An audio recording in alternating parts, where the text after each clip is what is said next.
Hello lovely OTs, it's your girl Nancy. I am back again with another video. Now this video, I just wanted to share my little thoughts on what I think about the Medicare for all issue that has been coming up in my feed, and I just thought, why not share a little bit of what I think about it, okay? I mean, why not? If you guys have not heard about the Medicare for all, you should probably go ahead and go on Google. Everything is on Google now. There's no need to tell you didn't know.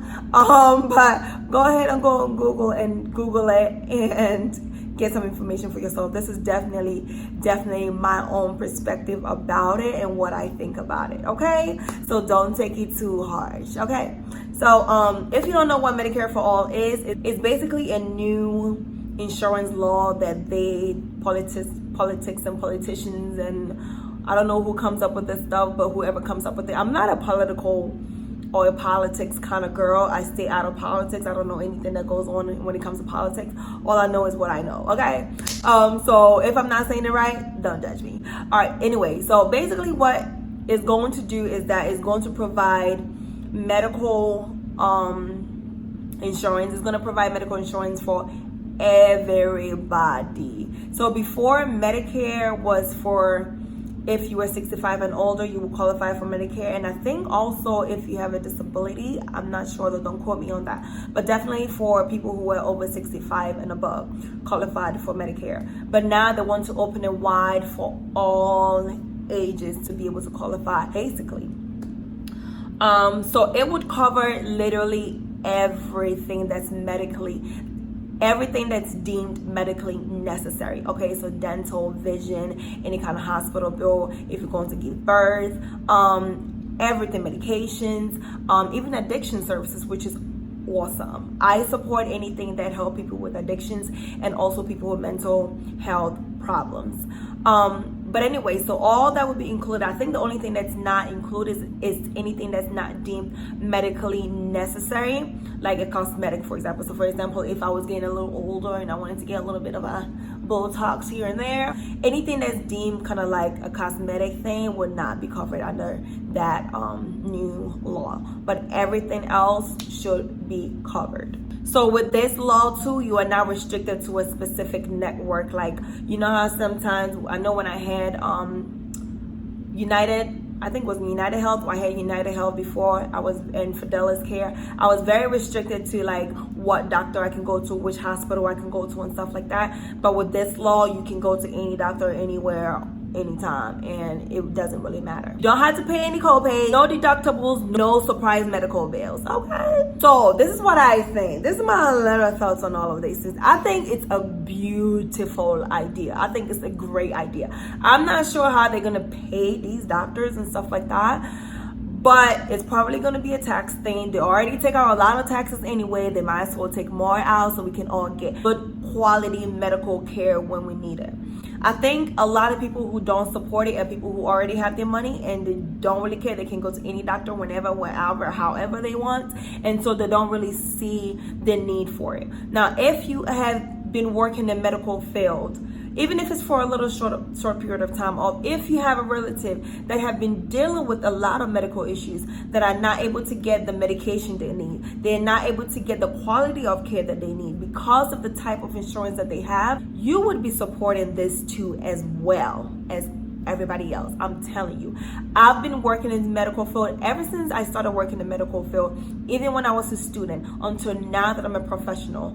I have seen so many countless cases where a patient is basically discharged because the insurance have decided to not pay for it, or the insurance have just ran out. So this patient have to be forcibly discharged to go home when they needed more care.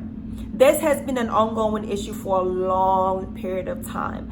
And even me, when I used to have Fidelis and all of that, I was very restricted to, even down to what glasses, what style glasses that I can get. I couldn't get certain type of glasses because I was a broke college student and I just needed the most simplest, cheapest one because that's what my insurance was able to cover. Now mine is a little bit like, I don't care, right? I don't care what type of glasses I wear as long as I can see. I don't care about that.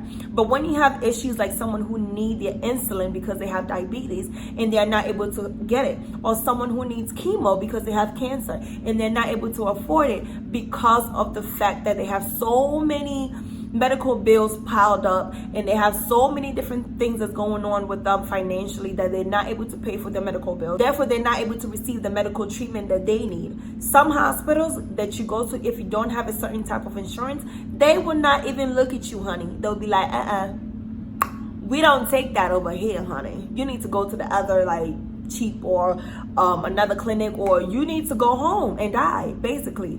And so it's very, very sad. And I literally almost cried for one of my patients when he told me like, I'm not ready to go home, but I have to because I don't have the insurance to pay for it, or my insurance is not going to pay for it any longer. That's the most heartbreaking thing that your patient can ever tell you. I don't understand that whole system and how all that money thing works, but I know for a fact that a lot of the for-profit hospitals, the doctors are making a lot of money, the pharmaceutical companies are making a lot of money, the insurance companies are making a lot of money. Okay, because a drug that they're supposed to charge only $20, they're charging $500 for a drug because they want to make profit. It's all about money, money, money, money, money, money, money, money, money, money. One thing that I always promised myself as a therapist while I was in school and now that I've graduated, I'll never take a job because of money. I'm always going to take a job because I feel comfortable working there. I love the setting, I love the patients, and I'm going to end up staying there. I'm never going to leave a place because they haven't given me a raise. I've never been a money person, so to me, when everything starts to become more and more about money and less about quality care for the patients, it always breaks my heart and it always makes me really upset. I am being biased and I don't care, but that's how I honestly feel. I feel that everybody deserves good health care. Everybody, regardless of your race, your gender, your economical status, everybody deserves to receive the best possible care.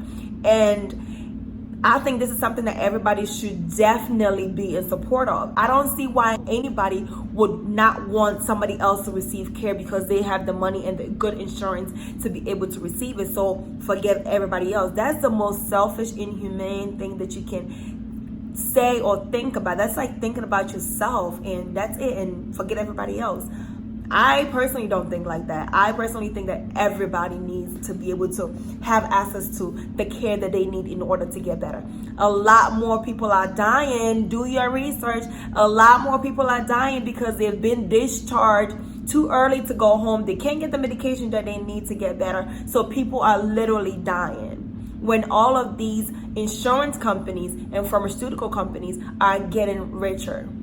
The research is there. Y'all need to go on Google and do your research. I'm telling you, do some digging. I'm telling you, I'm not even lying. But that's very heartbreaking to me that people are not in support of this. Like, how can you not support it? Yes, you may be rich now and you may be able to afford insurance now and get all the quality care that you and your children need, okay? But who knows tomorrow? Who knows that you're always going to have access to that money? Who knows that you're not going to lose your job tomorrow and you're going to be one of those people that can't afford healthcare and you're going to wish that you supported it when you were supposed to, when you could have, but you didn't because you think about yourself.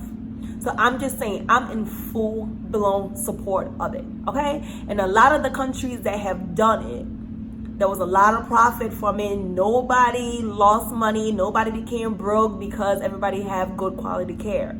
Nobody. So I hope and pray that everybody support this.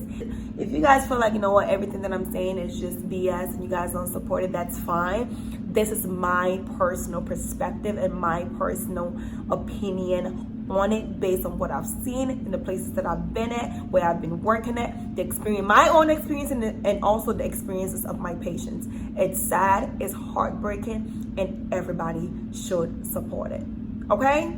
All right, so that's it. I'm done. That's it. Simple and short and to the point. Make sure that you guys subscribe. Make sure that you like. Make sure that you comment, okay?